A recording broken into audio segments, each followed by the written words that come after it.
The late afternoon sun stretched across the park, casting everything in that warm golden light I've always loved. I was enjoying the easy rhythm of Max's leash in my hand, his paws padding happily along the path. The laughter of kids drifted from the swings, and for a moment, everything felt calm. Then, out of nowhere, Max yanked the leash so hard I nearly tripped. His tail was wagging like crazy, nose locked on a woman sitting alone on a bench. "Max, stop! Heel!" I called, but he wasn't listening. My strong, usually obedient golden retriever barreled straight toward her, pulling me with him.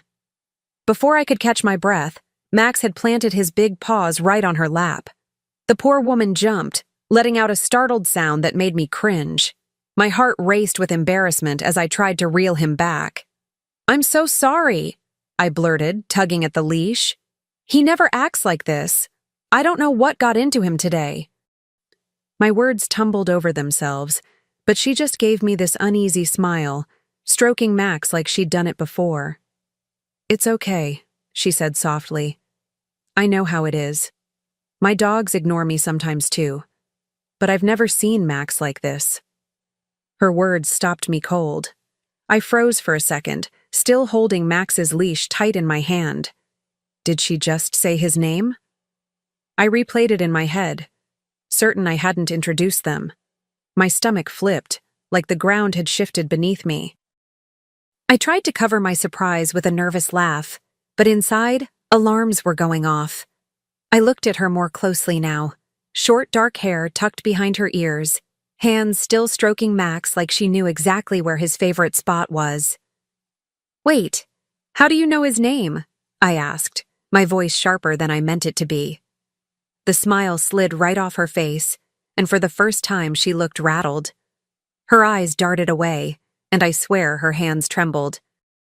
She stammered something I couldn't even catch, then scrambled to her feet. Without another word, she hurried down the path, leaving me standing there with Max at my side. He wagged his tail like nothing had happened, while I stood frozen, trying to make sense of the strange encounter. The sun felt less warm now, shadows suddenly longer, heavier. And a single question kept echoing in my mind. How could she have known Max's name? I hadn't said it once since we entered the park. My pulse hammered in my ears as I replayed every detail, every word. Strangers don't just walk up and guess your dog's name, not without a reason. And the way she bolted, like she'd been caught in something, only made the pit in my stomach deeper. Max nudged my leg, tail still swishing, completely oblivious to the storm unraveling in my chest. I forced a smile down at him, but my thoughts were racing. What if she wasn't a stranger at all? What if she had some connection I hadn't yet uncovered? My mind spun faster with each step as I led him away from the empty bench she'd left behind. I couldn't shake it. That odd chill clung to me long after we left the park, like an unwelcome shadow. And by the time I got home that evening, I knew there was no way I could keep this to myself. Daniel needed to hear about it, and maybe, just maybe, he could explain the unexplainable. That night, over dinner, I tried to act normal. The clink of silverware against plates filled the silence, but my mind was miles away, still stuck on that woman in the park. Finally, I set down my fork and took a deep breath. "Something strange happened today," I said carefully, watching Daniel's face. "A woman at the park. She knew Max's name. I've never seen her before." Daniel barely looked up. He shrugged, stabbing at his food like I'd just mentioned the weather. "Maybe she overheard you calling him?" he muttered. "Dogs attract attention, Mia. You're overthinking." His tone was too quick, too dismissive. I knew him well enough to catch the flicker in his eyes when he lied, a flash of something that didn't belong. I leaned back in my chair, narrowing my eyes. But I didn't say his name, not once. She said it first. My words hung heavy in the air, like smoke that wouldn't clear. The room felt tighter, smaller, and I could almost hear my own heartbeat pounding against the silence that followed. Daniel's fork clattered against his plate, the sound sharp enough to make me flinch. His jaw tightened as he snapped, "You're being paranoid. Let it go." The sudden edge in his voice sent a cold shiver down my spine. This wasn't the calm reassurance I expected. It was defensiveness.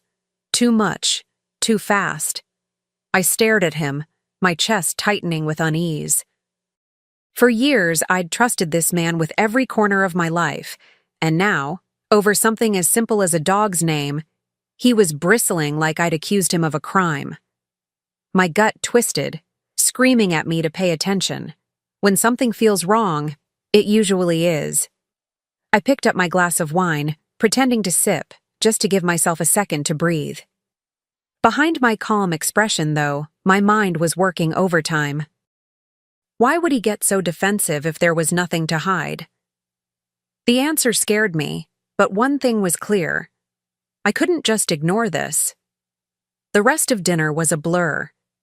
Daniel kept eating like nothing had happened, but every bite tasted like cardboard to me. I watched him across the table, noticing the way his eyes refused to meet mine for too long, the way his shoulders stayed tense. The more he pretended to be casual, the more my suspicions burned. Max padded over to my chair, resting his head on my knee. I stroked his fur absent-mindedly, feeling the comfort in his steady presence. Dogs don't lie. They don't play games. They love and they trust, and that woman had known my dog like he was hers. That fact lodged itself deeper and deeper into me, impossible to shake. By the time I cleared the plates, my decision was made. I couldn't just swallow this and move on, not when Daniel's reaction only fanned the flames. If answers wouldn't come from him, I'd have to find them myself. And I knew exactly where to start. Back at the park, same time, same place. The next afternoon, I returned to the park with Max, my pulse racing with every step. I told myself it was just a walk, but deep down I knew I was hunting for something, or someone. Sure enough, as we rounded the familiar path, there she was. The same woman sitting on the bench again, phone pressed to her ear. I slowed my pace, pretending to fuss with Max's leash while I edged closer. My heart hammered so hard I worried she'd hear it. Her voice carried through the quiet air, clear enough for every word to land like a blow. "Yes, I saw Daniel yesterday," she said lightly, her lips curving into a private smile. "No, his wife didn't suspect anything. Even the dog ran right to me. He remembered me." The ground tilted under me. My throat tightened, my palms damp against the leash. Max. She knew him because she'd been around him before. She knew him because she'd been with Daniel. The weight of it settled over me like ice. And in that instant, I understood. This wasn't some stranger. She was his mistress. I felt my breath catch in my chest, like the air itself had turned against me. My hand tightened around Max's leash until my knuckles went white. She sat there so casually, spilling pieces of my life into her phone as if they were hers to tell. The betrayal wasn't abstract anymore.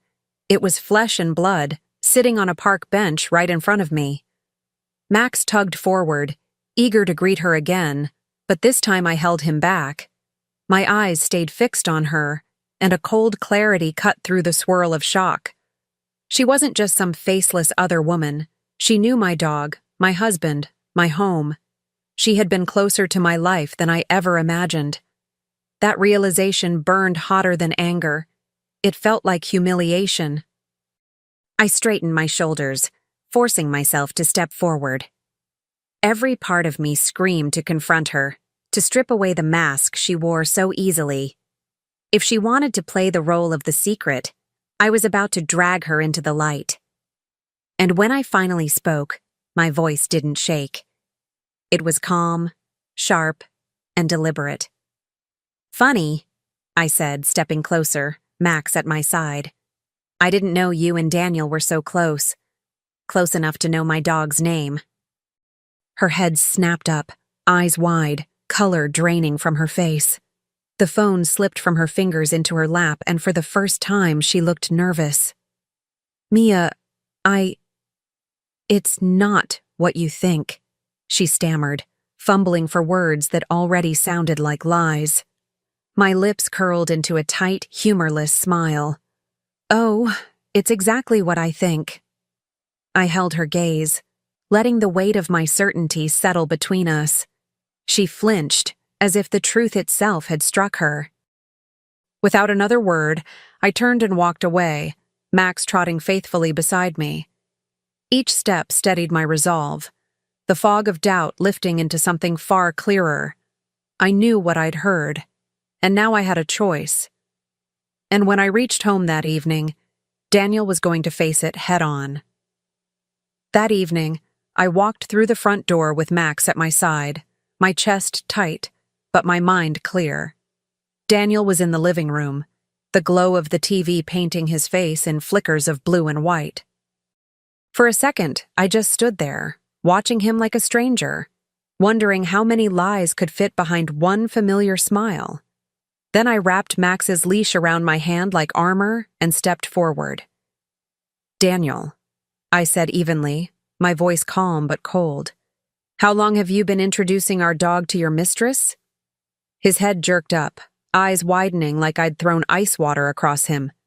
The remote slipped from his hand, clattering to the floor. "Mia, listen, I can explain." I cut him off, slamming my phone onto the coffee table. The echo rang through the room. "She said your name. She knew Max. She's been part of his life, which means she's been part of yours for a long time." My words sliced through the silence, and for once, he had nothing quick or clever to hide behind. Daniel's face crumpled, panic spilling across his features. He stepped toward me, hands raised as if he could soften the blow with a gesture. "It was a mistake. It didn't mean anything." His voice cracked under the weight of his own desperation, but I didn't move, not even an inch. I shook my head slowly, my grip on Max's leash firm. "You made Max trust her," I said, my voice steady even as my chest ached. "You let him believe she was safe, part of his world. Do you realize what that means? You didn't just betray me, Daniel. You twisted the loyalty of the one creature who loves us unconditionally." His mouth opened and closed like he was grasping for excuses, for anything that might undo the truth I had laid bare. But there was no taking it back. The damage wasn't just in the affair. It was in how deeply he had woven her into the fabric of my life without my consent, and that, I knew, was unforgivable. Daniel reached for me, but I stepped back, holding up a hand. His eyes were wide, pleading, but all I felt was a cold distance settling between us. For years I'd carried love, trust, and patience into this marriage, and in return, he'd handed our life to someone else in secret. The weight of that betrayal pressed heavier than any argument he could make. He whispered my name like it was a lifeline, but it only sounded hollow now. My heart didn't ache the way I thought it would. Instead, there was a strange clarity, like a storm had passed and left me standing in the wreckage, finally able to see. And what I saw was a man who had chosen lies over loyalty. I turned away, resting my hand on Max's head, feeling his steady warmth under my palm. My decision was made, even if Daniel didn't know it yet. I wasn't going to scream or beg or crumble. No, I was going to make sure he understood the cost of what he'd done, and that meant my next step would be deliberate, calculated, and final. The next morning, the house was quiet, almost too quiet. Daniel had left early, but I wasn't wasting time. I moved through each room with purpose, gathering his clothes, his shoes, even the watch he was so proud of. One by one, I packed them into boxes, sealing them tight like I was boxing up the lies he'd fed me. The sound of the tape pulling across the cardboard felt like closure with every rip. Max followed me from room to room, tilting his head as if he sensed the shift. I gave him a reassuring scratch behind the ears. "It's just you and me now, boy," I whispered, and for the first time in days, my voice didn't shake. There was a freedom in that simple truth, like I'd cut a chain I didn't realize I'd been dragging. By the time Daniel came home, his belongings were stacked neatly outside the door, divorce papers resting on top like the final punctuation mark. Inside, I'd changed the locks, ensuring he couldn't step back into the life he had so carelessly broken. I wasn't waiting for his reaction. I was already 2 steps ahead. I heard the thud of boxes hitting the porch before the pounding on the door began. "Mia!" Daniel's voice boomed, dripping with anger. "You can't just throw me out like this!"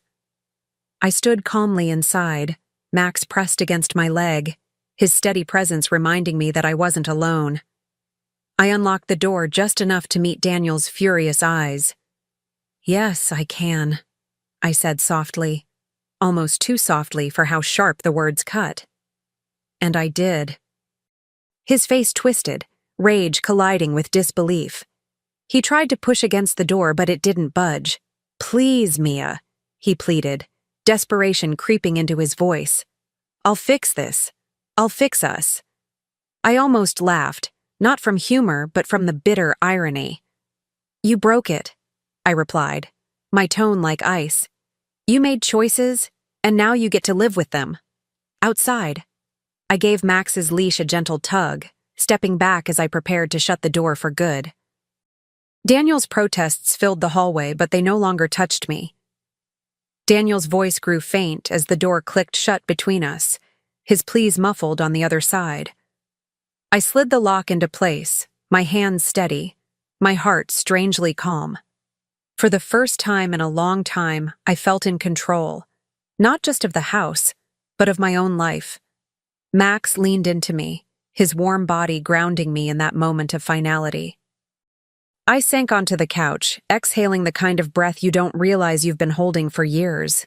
No more lies, no more explaining away my instincts. The truth had cut deep, but it had also set me free. And as I sat there, Max's head resting on my lap, I knew I had chosen loyalty, mine and his, over betrayal. Later that evening, I took Max for a walk through the quiet streets. The air felt lighter, the world sharper, as if I was seeing it without the haze of Daniel's deceit clouding my vision. Max trotted proudly beside me, his leash loose in my hand. This time, there were no shadows following us, only the promise of a life built on trust, one step at a time.